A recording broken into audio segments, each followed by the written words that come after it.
Hello everyone. Okay, welcome to the second video. Today we are just going to do a general recap on fractions, the three types of fractions, how to convert mixed to improper, improper to mixed, and how to simplify, all right? So we're just going to do a general recap on that, and then I'll be giving you a piece of homework on it as well. So let's just get started. Okay, so remember I told you guys that we have three types of fractions. We have proper fractions, improper fractions, and mixed fractions. Let's begin with the simplest form. We have proper fractions. Okay, proper fractions are the fractions you see in general.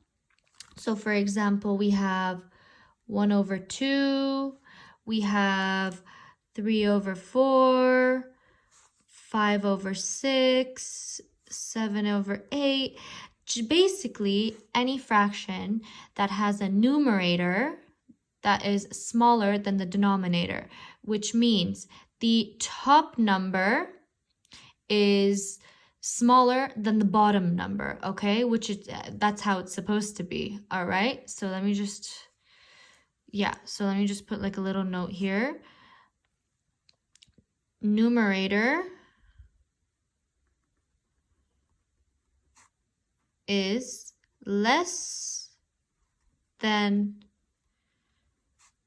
denominator, all right?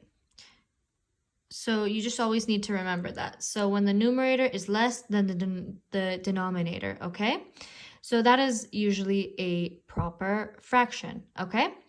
Let's move on to improper fractions. Okay, improper fractions are like fractions where like 4 over 3 or 7 over 5 or 8 over 6, okay?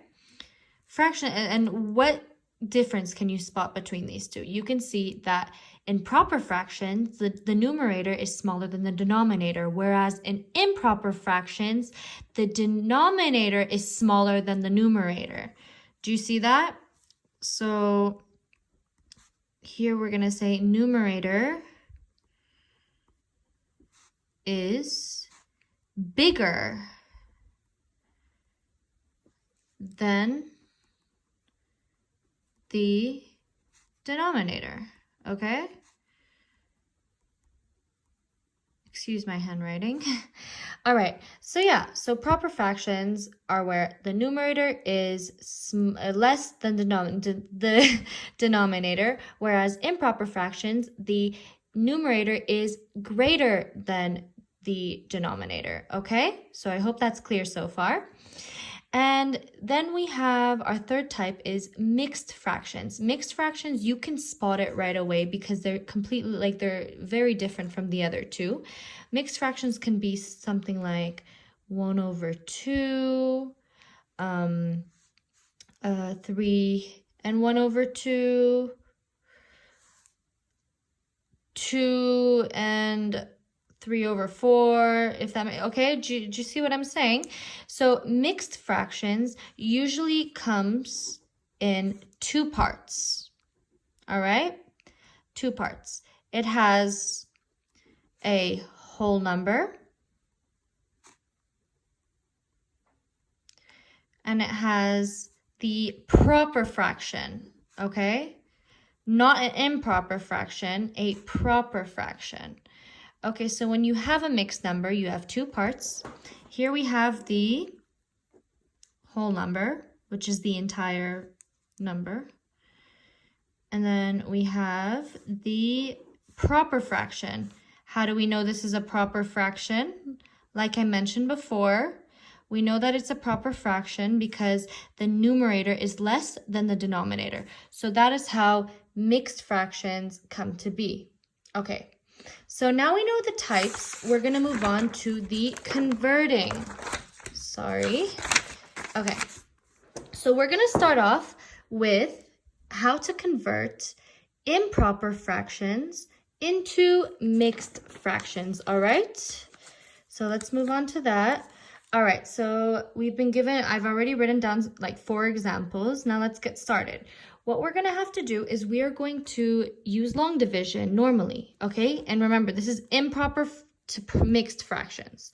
What we're going to do here is we are going to use long division the way we usually do it, okay? So we're going to do 9 divided by 4. So the smaller number goes here and the bigger one goes here. Okay, so how many times does 4 go into 9? We know that's 2. So 2 times 4 is 8. We subtract. Our remainder is 1. So we stop right here. And now we need to formulate our mixed fraction. How are we going to do this? Okay, so we are going to take, okay, so the answer up here is always the whole number. Okay? And then the remainder is always going to be at the top of the proper fraction. So 1. All right, and then the number we use to divide is going to be our denominator. Notice that the denominator for the improper fraction in the mixed fraction just stay the same. And see, we have our mixed fraction, okay? So it started off as 9 over 4, and we converted it into 2n 1 over 4, okay? Let's do another one, just to be clear. We're gonna do like 3 more, so yeah. So we're gonna do what we said we were gonna do. We were going to use long division. So put the numbers in the proper places. Bigger number goes here, smaller one goes there. Now, how many times does 3 go into 25? We know that 3 goes into 25 8 times. 8 times 3, 24. Okay, so we're going to subtract. Now, 5 minus 4 is 1. 2 minus 2 is 0. Now we can formulate our mixed fraction. Okay, so what we're going to do is we know that our answer up top is always our whole number. So we are going to make that our whole number. Our remainder is always the one up top. So 1. And then remember, the denominator always stays the same. So here we see that 25 over 3, the denominator is 3. So we are going to automatically make our denominator 3. Do you see that? So we've converted 25 over 3 into 8 and 1 over 3. All right, let's move on to the next example. So let's put the number into its places, the numbers into its places. Okay, so how many times does 8 go into 21? Okay, 8 goes into 21 2 times. So 2 times 8 is 16. All right, now 21 minus 16 is 5. Now, we have our remainder, we have everything, so we are going to put our numbers into its places. Like we said, the answer at top is our whole number. Our remainder is our numerator, and our denominator stays the same. There we go. All right. Simplify. Oh no, actually, we're going to move on to converting mixed fractions into improper fractions.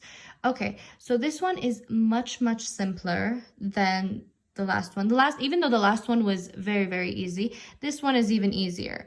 What you're going to have to do is 2 steps. Pretty much 2 steps. 3 steps maybe. Okay, so what you're going to have to do is you're going to, okay, so 4 times 3 plus 1 makes the answer. So let me just make that more clear to you. Okay, so 4 times 3 plus 1. 4 times 3 plus 1. And the denominator always stays the same. All right, I'm going to write this out for you so it's more clear. So 4 times 3 is 12. Plus 1 is 13. So our answer is going to be 13 over 4. Okay?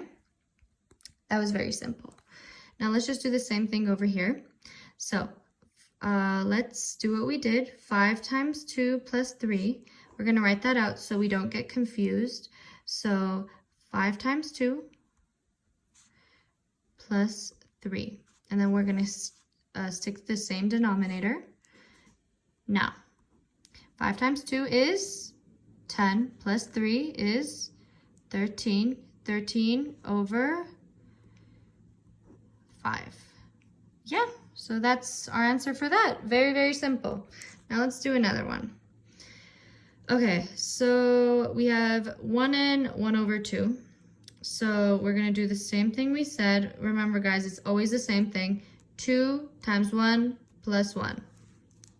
So you're always going to multiply the denominator with the whole number and then add that to the numerator. So 2 times 1 plus 1. And then our denominator stays the same. Okay, so our answer here would be 2 times 1 is 2 plus 1 is 3. So 3 over 2. Very simple. I'm sure you guys totally get it, all right? And if you do have questions, if there is confusion, please do not hesitate to ask me, because I would be happy to just, answer your questions and help you out. Now, let's look at this one. This is our last example for the conversion. Remember, this is mixed to improper. So, like we said before, we're going to times this plus this. Now, 3 times 4 plus 1. Then we're going to stick to the same denominator. So 3 times 4 is 12, plus 1 is 13. 13 over 3. So do you see that? So we went from 4 and 1 over 3 to 13 over 3. 1 and 1 over 2 to 3 over 2. 2 and 3 over 5 to 13 over 5. 3 and 1 over 4 to 13 over 4. Do you see the conversion? So yeah, I hope that was clear. Now let's just move on to simplifying fractions now. And then, yeah, this is going to be the last bit of our lesson, all right? So, simplifying fractions. This simplifying fractions means to make a fraction as simple as possible, all right? Because that is possible sometimes. And how do we do that? So to simplify a fraction, we divide the top and the bottom by the highest number or common factor. That can divide into both numbers exactly. What are factors? Factors are the numbers you multiply in order to get another number. Okay, so for example, 30 over 36. If you simplify it, you get 5 over 6. You might be wondering, how did you do that? All right, well, let me get into more detail. So let's just say, like I said before, we have 30 over 36. What we're going to do is we are going to find the common factor between the two. So we are going to make a little chart over here. All right. Okay, so we need to find out ways we can multiply 30 and 36. Okay, so we know that 1 times 30 makes 30. We know that 3 times 10 makes 30. We know that 2 times 15 makes 30.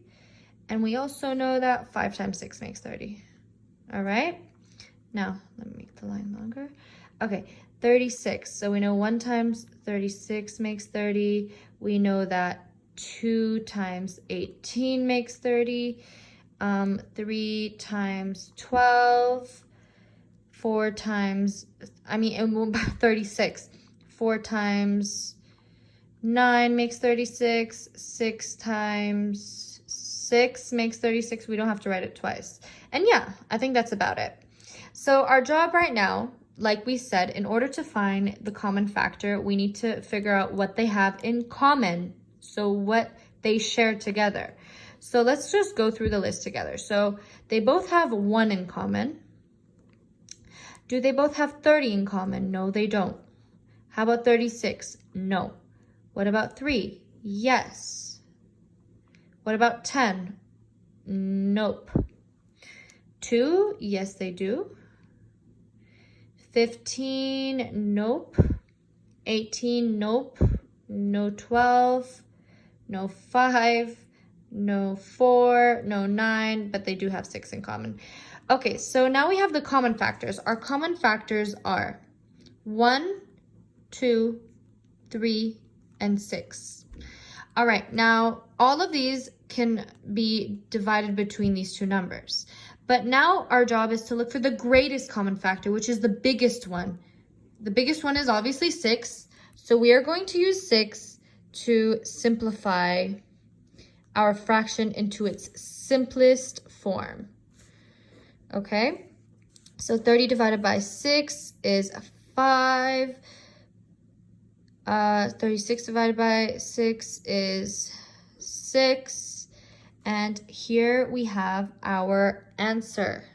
All right, perfect. Now let me just do another one so you guys get the gist of things. Let me bring another example. 8 over 12. All right, so what we're gonna do, this can be simplified. So we're gonna make our little chart the way we did before. So 8 and 12. And we are going to find its common factors. So what makes 8? Okay, always start with the 1. 1 times 8. We know that 2 times 4 makes 8. And I think that's about it. For 12, we know that 1 times 12 makes 12. We know 2 times 6 makes 12. And we know that 3 times 4 makes 12. So yeah, that's about it for the both of them. Now we need to see what are their common factors. Okay, so they both share 1. They don't share 8. They both share 2. They both share 4. They don't share 3. They don't share 6, or they don't share 12. So our common factors are 1, 2, and 4. Now, in order to simplify, we need to use the greatest common factor, which is 4, the biggest one. So we're going to divide both sides by 4. Once we do this, okay, so 8 divided by 4 is 2. 12 divided by 4 is 3. That is our answer. We get 2 over 3. This is our simplest form. So yeah, that's about it for fractions so far. I hope everything was clear. I will be definitely posting a worksheet to help you guys out with the practice. And yeah, if you have any questions, please do let me know. Thank you very much for listening.